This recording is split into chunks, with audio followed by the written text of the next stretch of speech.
जय संविधान, जय भीम, महात्मा गांधी की जय, गोडसे मुर्दाबाद। देखिए, हम लोगों ने, ज्यादातर लोगों ने बचपन में शतरंज खेली होगी या अभी भी खेल रहे होंगे। देखिए, जो विदेश नीति है वो शतरंज की तरह की नीति है, जिसमें अपने प्यादों को, वजीर को, रानी को बचाया जाता है और दूसरे पक्ष के प्यादों को घेरते हुए वजीर को घेरा जाता है और अंत में शह और मात का खेल होता है।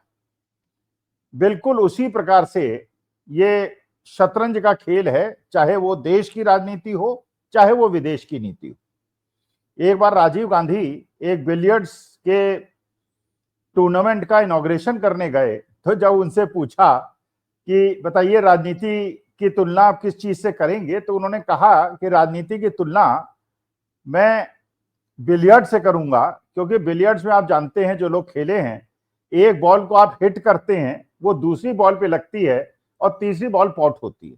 यही राजनीति में होता है। उनका मकसद, उनका चक्रव्यूह और क्या वो करना चाहते हैं और किस प्रकार से दुश्मन को घेर रहे हैं, अपने प्रतिद्वंदी को घेर रहे हैं और अपने पाले में लाकर उसे मात दे रहे हैं, ये शतरंज से और बिलियर्ड से ही सीखा जा सकता है। देखिए, आज जिस परिप्रेक्ष्य में मैं बात कर रहा हूं वो ये कि जब पंडित जवाहरलाल नेहरू ने गुट निरपेक्षता की नीति को अपनाया था, तो वो जानते थे कि हमारे पड़ोस में बैठा है चीन, विस्तारवादी देश। तो या तो अगर हम गुट में शामिल हुए तो एक तरफ ये रूस है और एक तरफ अमेरिका और वेस्टर्न लॉबी है, कम्युनिस्ट कंट्रीज हैं और एक लिबरल इकोनॉमीज हैं। और वो जानते थे कि ये दोनों में से अगर किसी के साथ भी हम गए तो हमें परेशानी होगी, देश को परेशानी होगी। तो इसलिए उन्होंने गुट निरपेक्षता की बात की और 150 के करीब देश विश्व के उन्होंने अपने साथ संगठित किए, चाहे युगोस्लाविया हो, चाहे इजिप्ट हो, चाहे मिस्र हो। बहुत सारे ऐसे देशों को उन्होंने इकट्ठा करके एक अपनी गुट निरपेक्ष गुट बनाया, जिससे दोनों पक्षों पे दबाव डाला कि हम गुण दोष के आधार पे निर्णय लेंगे और हमें कोई टेकन फॉर ग्रांटेड न ले। यह पंडित नेहरू की नीति थी और यह नीति पहले 62-63 साल तक चलती रही। रूस हमारा परम मित्र रहा, रूस से हम लोग अपने डिफेंस सप्लाईज को पूरा करते रहे और अमेरिका से, क्योंकि हम जानते थे कि अमेरिका को हम अवॉइड नहीं कर सकते, यूरोप को हम अवॉइड नहीं कर सकते, ऑस्ट्रेलिया, न्यूजीलैंड और जापान को हम अवॉइड नहीं कर सकते, क्योंकि हमारे देश के ज्यादातर लोग जो जिनकी एस्पिरेशंस हैं, जो पढ़ लिख के योग्य बन गए हैं, उनको नौकरी देने के लिए, अच्छे तनख्वाह देने के लिए यही वेस्टर्न कंट्रीज साथ दे सकते हैं। और जब ऑयल की रिकवरी अरब कंट्रीज के अंदर हुई तो अरब कंट्रीज में भी हमारे देश के लाखों लोगों को रोजगार मिला। तो अगर पूरे भारत के अगर 5 करोड़ लोग विदेश में रहते हैं, मूल के, भारत मूल के, जिन्होंने, कुछ लोगों ने उसमें से नागरिकता भी ग्रहण कर ली, 40-40, 50-50 साल से वहां रह रहे हैं, उसमें 80% लोग अमेरिका में होंगे, यूरोप में होंगे, जापान में होंगे, ऑस्ट्रेलिया, न्यूजीलैंड में होंगे और 15% लोग ऐसे होंगे जो गल्फ कंट्रीज में होंगे और शायद 3-4% ऐसे हों जो या तो रूस में पढ़ने गए हैं या चीन के अंदर कुछ काम करते हैं। लेकिन ज्यादातर लोग, 95% लोग ऐसे होंगे जो इन कम्युनिस्ट कंट्रीज के साथ नहीं हैं, जिनके साथ अब एक द्वंद्व चल रहा है कि हम अमेरिका और वेस्टर्न लॉबी के साथ हैं या इनके साथ। अब देखिए, अब जो मैं असली मुद्दे पे आता हूं।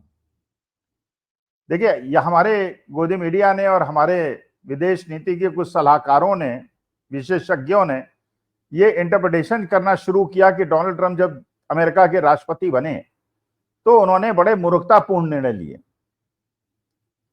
और उसको उन्होंने इस प्रकार से बढ़ा चढ़ा के बताया जैसे ट्रंप अपने देश का नुकसान कर रहे हैं। देखिए, यह बात बिल्कुल पक्की है और मैंने शुरू से हमेशा यह माना कि डोनाल्ड ट्रंप गलती नहीं कर रहे हैं, एक रणनीति की तरफ काम कर रहे हैं और वो उस रणनीति का शॉर्ट टर्म नुकसान उनको हो सकता है लेकिन लॉन्ग टर्म फायदा होगा। मैं एक विश्लेषण कर रहा हूं, ये नहीं कि क्योंकि मैं इंडियन हूं तो इंडिया की हर चीज का समर्थन करूं और अमेरिका क्योंकि मैं अमेरिका नहीं हूं तो अमेरिका का विरोध करूं। यहां अमेरिका, चीन, जापान और पाकिस्तान का प्रश्न नहीं है। यहां प्रश्न यह है कि हमारी विदेश नीति में कहां खामी है और कहां अच्छाई है, और अमेरिका जो कर रहा है वो एक सोची समझी रणनीति है। ये अमेरिका ने हमेशा से ये किया है कि उनका कोई ना पर्सनल फ्रेंड है, ना परमानेंट फ्रेंड है, ना परमानेंट एनिमी है।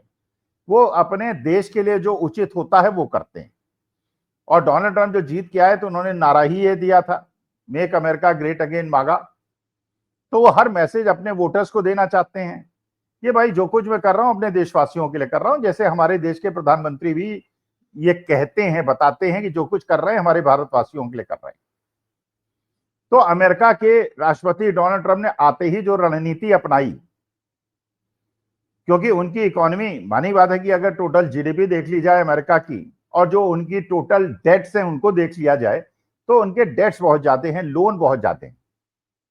और मानी बात है कि उनकी इकोनॉमी को रफ्तार देने के लिए और डेफिसिट को खत्म करने के लिए, डेफिसिट का मतलब कि जो विदेश से चीजें अमेरिका के अंदर आ रही हैं उसको कम करना और अमेरिका से जो चीज एक्सपोर्ट हो रही है उसको बढ़ाना, ये अमेरिका की नीति होनी चाहिए। और जो भारतवर्ष की भी नीति होनी चाहिए कि हमारे यहां से एक्सपोर्ट बढ़े और इंपोर्ट कम हो।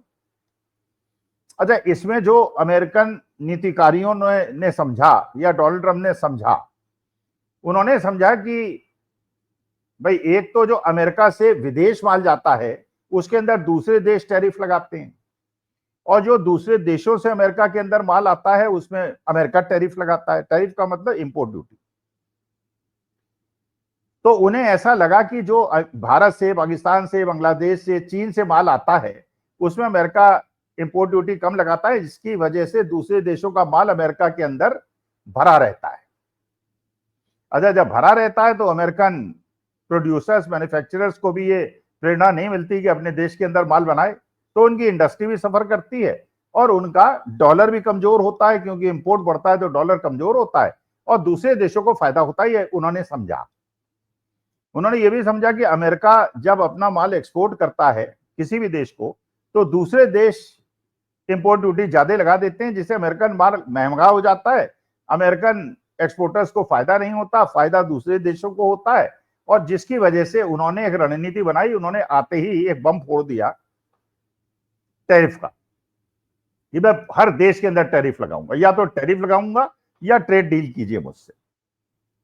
टैरिफ का मतलब कि दूसरे देशों से अमेरिका में सामान आएगा उसमें मैं इंपोर्ट ड्यूटी बढ़ा दूंगा, जिससे अमेरिका को रेवेन्यू मिले और दूसरे देशों को उतना ज्यादा फायदा ना हो। या उन्होंने कहा कि ट्रेड डील कर लो, आपस में समझौता कर लो, अपने देश में इंपोर्ट ड्यूटी कम कर दो तो मैं तुम्हारे देश पे इंपोर्ट ड्यूटी नहीं बढ़ाता, तुम्हारे देश से आने वाले सामान पे इंपोर्ट ड्यूटी नहीं बढ़ाता। आधे देशों ने विश्व के मान लिया उनकी बात, तो आधा तो उनका पर्पस सर्व हो गया। अब बचे वो लोग जो कि नहीं कर रहे ट्रेड डील, तो अमेरिका ने उन पे टैरिफ लगा दिया। और उसमें सबसे ज्यादा टैरिफ उन्होंने किस पे लगाया? भारतवर्ष पे। क्यों लगाया? क्योंकि भारतवर्ष की आबादी बहुत ज्यादा है, भारतवर्ष के अंदर मिडिल क्लास बहुत ज्यादा है। हमारे देश के अंदर जो खर्च करने की क्षमता रखने वाले अगर 20% लोग भी हैं तो ये 30 करोड़ है। और 80% देश विश्व के, क्या 95% देश ऐसे हैं, दो चार देशों को छोड़ के, जिनकी पूरी जनसंख्या ही 30 करोड़ नहीं है। तो इसका मतलब पूरे कंट्री की जितनी खपत हो सकती है उससे ज्यादा भारत की जनसंख्या होने की वजह से खपत हो सकती है। तो अमेरिका को अपना माल भारत के अंदर भेजना था, उन्होंने सबसे ज्यादा टैरिफ हम पे लगा दिया। अच्छा, इसकी हमारी प्रतिक्रिया क्या होनी चाहिए थी जब उन्होंने टैरिफ लगाया? जो स्टालिन ने कहा, तमिलनाडु के चीफ मिनिस्टर एम.के. स्टालिन ने कहा, उन्होंने कहा अमेरिका से नेगोशिएट कीजिए, उससे बात कीजिए और ऐसी चीज पे सहमत होइए जिससे अमेरिकन सामान भी भारत के अंदर वो बेच पाए और अपनी इकोनॉमी को ठीक कर पाए, और हमारे माल को भी खरीदें जिससे हमारी इकोनॉमी भी ठीक रहे और म्यूचुअल अंडरस्टैंडिंग से आगे बढ़ा जाए। लेकिन वो न कर हमारे रणनीतिकारों ने जो गलती की कि वो अमेरिका को और गोदी मीडिया ने डोनाल्ड ट्रंप को गाली देनी शुरू कर दी, उनके सलाहकारों को गाली देनी शुरू कर दी, उनकी नीतियों की आलोचना करनी शुरू कर दी, और हम झुक गए चीन की तरफ। और फिर गोदी मीडिया ने चालू कर दिया कि शी जिनपिंग से हमारी मीटिंग हो रही है और हम अमेरिका के खिलाफ लॉबी खड़ी कर रहे हैं, फलाना ठिकाना। तो एक तो कहाँ आप अमेरिकन के साथ झुके हुए थे, उनके प्रेसिडेंशियल इलेक्शन में पार्टिसिपेट कर रहे थे, चीन से आप लड़ने को तैयार बैठे थे और कहां उनको छोड़ के आप चीन के साथ दोस्ती करने निकल गए। अच्छा, अमेरिका ने देखा कि ये बात तो अब दांव जो है शतरंज के दांव की तरह हमने इंडिया को फंसा लिया है, तो उन्होंने एक पासा फेंका। और लोग कह रहे हैं कि डोनाल्ड ट्रंप ने डर गए कि रूस और अब इंडिया हमसे दूर होते चले जा रहे हैं, चीन की गोदी में जा रहे हैं। वास्तविकता में उन्होंने पासा फेंका क्योंकि वो जानते था कि इंडिया चीन और रूस के साथ रह ही नहीं सकता। रूस के साथ तो रह सकता है, चीन के साथ नहीं रह सकता, क्योंकि चीन विस्तारवादी देश है और भारत का पड़ोसी है, और चीन कभी नहीं चाहता कि भारत प्रॉस्पर करे, आगे बढ़े। तो इसे लौट के तो आना पड़ेगा अमेरिका के पास। तो उन्होंने दाना फेंका और भारतवर्ष ने रेसिप्रोकेट किया, और उसके बाद अब भारत की स्थिति और ज्यादा खराब हो गई। या तो अमेरिका के साथ नेगोशिएट करके पहले ही आप लगे रहते, चीन को आप बहुत ज्यादा घास ना डालते तो कोई परेशानी ना होती। लेकिन जो गोदी मीडिया अमेरिका को और वेस्टर्न लॉबी को गाली दे रहा था और कुछ दिन पहले तक चीन की बड़ाई कर रहा था, अब थोड़े दिनों के बाद उसको फिर चीन की बुराई करनी पड़ेगी और अमेरिका और वेस्टर्न लॉबी की बड़ाई करनी पड़ेगी।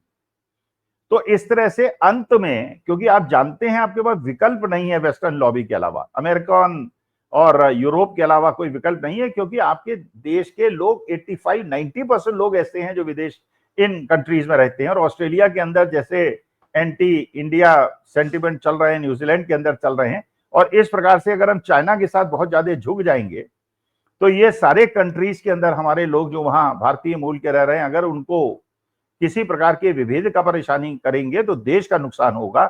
इसलिए ultimately we will have to land up aligning with the western powers.